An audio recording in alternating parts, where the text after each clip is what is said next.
드라마 굿 파트너가 인기리에 종영했습니다. 실제 이혼 전문 변호사가 작가로 시나리오를 쓴 드라마여서 그런지 이혼 전문 변호사들의 모습과 실제 사건에서 있음직한 이혼 사건들을 재밌게 다루었었는지 정말 큰 인기를 끌었는데요.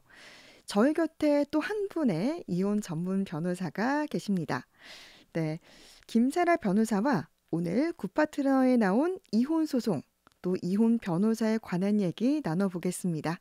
김사라 변호사 전화 연결되어 있습니다. 안녕하세요. 안녕하세요. 이혼 전문 변호사 김세라 변호사입니다. 네, 정말 변호사님도 이혼 전문 변호사시잖아요. 네. 이번에 그러면 이 드라마 굿파트너 좀 어떻게 보셨는지 궁금해요. 뭐 네. 변호사들이나 사건들의 모습이 좀 실제랑 비슷했나요? 사실 그 법정 드라마 영화 같은 게 많은데 네, 실제 변호사들 입장에서는 실제 모습이랑 좀 다르고 좀 오글거리는 장면들도 많아서 안 네, 보게 되는 면이 있거든요. 네. 그래서 특히 굿파트너는 이혼 사건, 이혼 뭐 소송에 관한 드라마라길래 제 입장에서는 더 오글거릴 것 같아서 처음엔 안 보다가 네, 주변에서 재밌다고 해서 이번에 봤는데 네. 정말 재밌었고요. 또 음, 특히 말씀하셨듯이 최유나 변호사죠. 이혼 전문 변호사가 작가로 쓴 드라마라 그런지 실제 음, 모습과도 크게 다르지 않았고 법률적으로도 정확하게 감수를 거친 드라마라는 생각이 들어서 네. 재밌게 봤습니다. 그렇군요. 먼저 이 굿파트너를 보면 뭐 여러 사건들이 나오는데 뭐 많은 경우에 합의나 조정으로 끝내잖아요. 네. 딱 보면은 뭐 변호사들도 웬만하면 합의로 끝내시죠? 이런 대사들 정말 흔하게 하던데 네. 실제로 이혼 사건에서도 정말 이렇게 합의로 끝내는 경우가 많나요? 네, 맞습니다. 일단 음, 다른 사건들에 비해서 이혼 사건은 협의 이혼으로 이혼하시는 비율이 커요. 네. 실제 협의 이혼이 전체 이혼의 70~80%가 된다고 하거든요. 네. 그러니까 대부분은 소송으로 오지 않고 당사자 간의 합의로 이혼을 한다는 것이죠. 그러니까 이렇게 음, 협의 이혼 비율이 높다는 것 자체가 이미 이혼은 소송 외 합의 비율이 높다는 것을 말하고요. 합의가 안 돼서 재판상 이혼으로 온다고 해도 이혼 소송은 우리 가사소송법이 조정 전치주의라는 것을 택하고 있거든요. 네. 그러니까 특별한 경우 제외하고는 원칙적으로 반드시 조정에 회부하도록 하는 것입니다. 네. 조정은 법원에서 하는, 법원의 도움을 받아서 하는 합의라고 보면 되는데요. 음, 그 소송을 진행하면서 뭐 소장도 받고 상대방 준비 서면도 받고 또 변호사의 자문도 받고 하다 보면 이게 판결까지 갔을 때 내게 어느 정도 인정이 될지 이혼이라는 것이 될지 이런 것에 대한 윤곽을 알게 되거든요. 네. 그래서 그렇게 됐을 때 이제 소송을 진행하면서 드는 시간이나 비용, 스트레스를 감안해서 또 양보할 수 있는 것은 또 양보하면서 서로 조정 합의를 하게 되는 것입니다. 또 소송하면서도 중간에 이렇게 조정 회부돼서 조정으로 마무리하는 경우가 반 이상은 되는 것 같아요. 음. 물론 뭐 일반 민사 사건도 조정을 할 수 있지만 이혼 사건은 확실히 조정 비율이 더 높은 것 같습니다. 아, 그러니까 아예 법이 이혼 사건은 반드시 조정을 거치게끔 규정하고 있는 거군요. 네.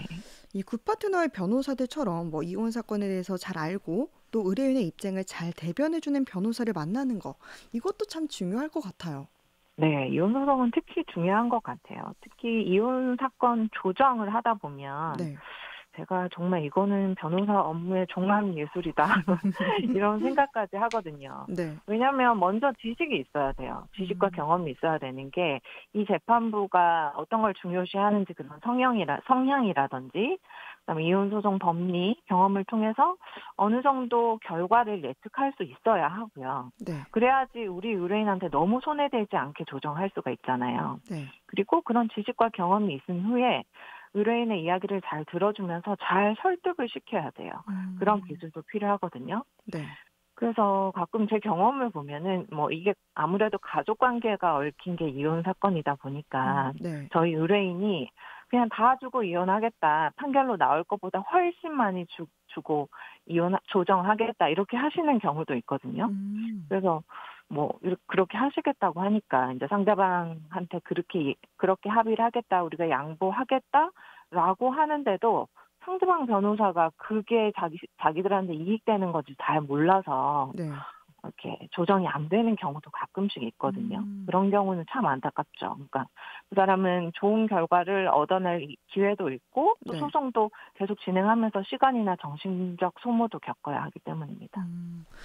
또 보면은 이 구파트너에서 남편이 바람을 폈는데 오히려 아내를 을부증으로 몰아서 이혼을 기각시키는 그런 에피소드도 있더라고요. 네. 근데 이렇게 좀 어떻게 보면 결국 이혼 소송도 진실보다는 증거가 중요한 거죠? 그렇죠. 판사는 신이 음. 아니니까요. 그럼 이거는 모든 소송이 사실 똑같은 것 같아요. 결국은 증거 싸움이죠, 소송은. 네. 그러니까 뭐 우리가 상대방에 대한 어떤 유책 사유든 어떤 주장을 했을 때 상대방이 맞다라고 인정을 하면 증거가 필요 없어요. 네. 사실 그게 일치된 주장으로 정리될 수 있지만 근데 상대방이 그걸 순순히 인정하는 경우는 흔치 않겠죠. 네. 나는 그런 적 없다. 이렇게 항변을 하면 우리는 증거를 내야 되는 것입니다. 음. 판사는 중립적 입장에서 증거에 따라서 판단을 해야 되기 때문에 내 주장에 맞는 증거를 내는 것이 중요해요. 네. 그래서 드라마에서 차은경 변호사가 한 말 중에 배우자가 외도하는 것을 알게 된다면 절대 흥분하지 말고 이를 악물고라도 차분하게 표정 관리를 하고 증거를 모으라 이렇게 말하는 대사가 있거든요. 네. 네, 그게 쉬운 일은 아니겠지만 사실은 그게 맞는 것입니다. 음. 네.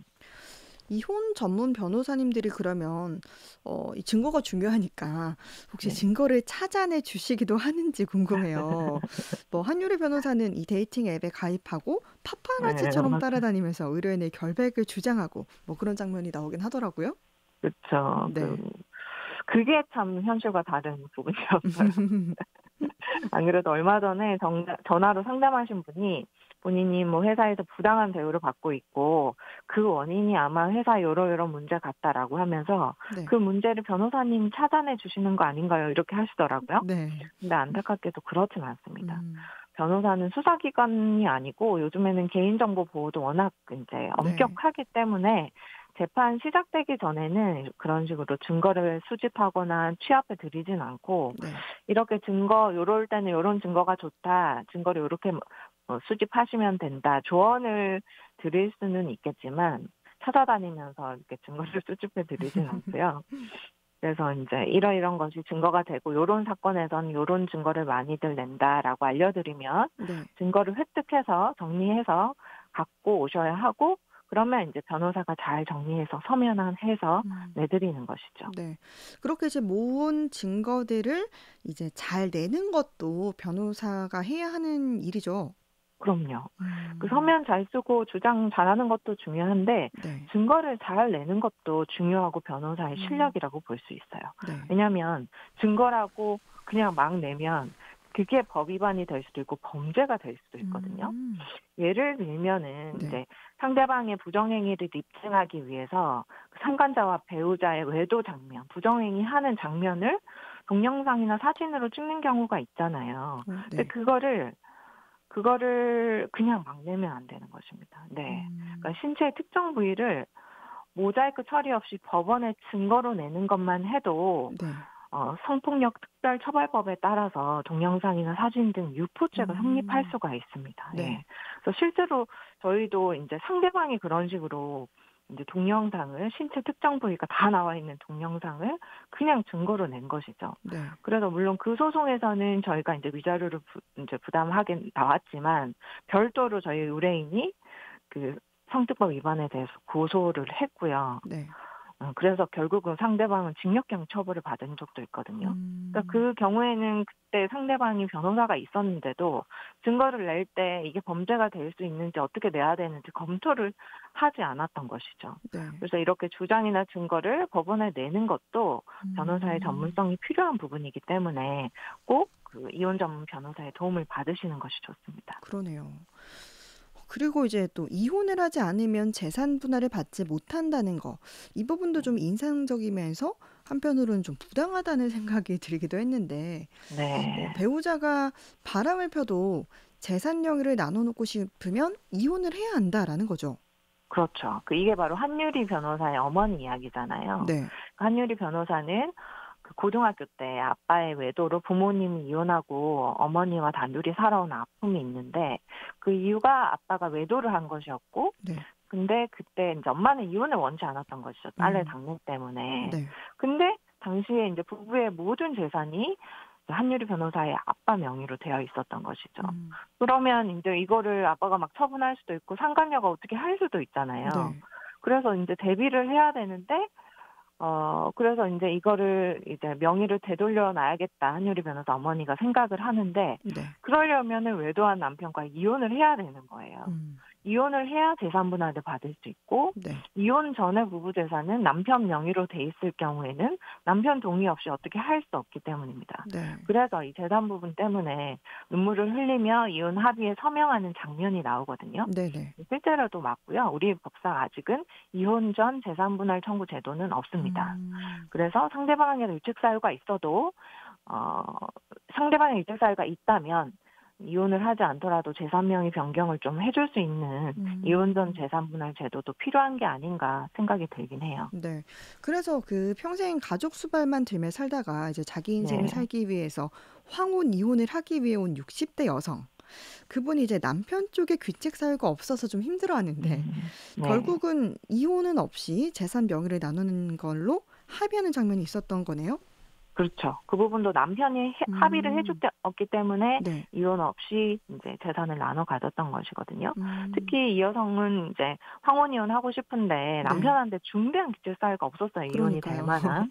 네. 그래서 소송을 계속 인제 진행했으면 기각이 됐을 가능성이 크고 그러면 재산도 뭐 나눠 받지 못했겠죠. 네. 근데 남편이 저희 아내의 마음을 이해하고 음. 이제 소송 아닌 별도의 합의로 재산을 나누어 주기로 한 것이죠. 음. 그래서 극 중에서 둘이 따로 떨어져 살면서 한 달에 한 번 정도 만나는 것으로 합의하는 것을 변호사들이 도와주는 장면이 나와요. 네. 그러니까 남편이 동의하지 않으면 이혼 없이 재산을 나누는 것은 불가능해지는 것입니다. 요 네. 장면은 요즘 뭐 소위 말하는 졸혼 그런 내용이라고 봐도 될 것 같아요. 네. 그리고 이제 18년을 사랑으로 키워온 아들이 양육권 소송 중 친아들이 아니다라는 게 밝혀진 아버지가 네. 괴로워하다가 결국 친생부인 친생부인 신생 부인의 소. 네, 친생 음. 부인의 소를 포기하는 네. 에피소드도 있었잖아요. 네네. 이 생부가 나타나도 그럼 둘의 친자 관계는 뭐 친부가 그러겠다고 하지 않는 이상 법으로 깰 수가 없는 거죠? 네, 맞아요. 민법에 어떻게 돼 있냐면 아내가 혼인 중에 임신한 자녀는 남편의 자녀로 추정한다라고 돼 있거든요. 네. 그래서 이렇게 남편의 자녀로 추정된 자녀는 법적으로 강력하게 남편의 친생자로 추정이 됩니다.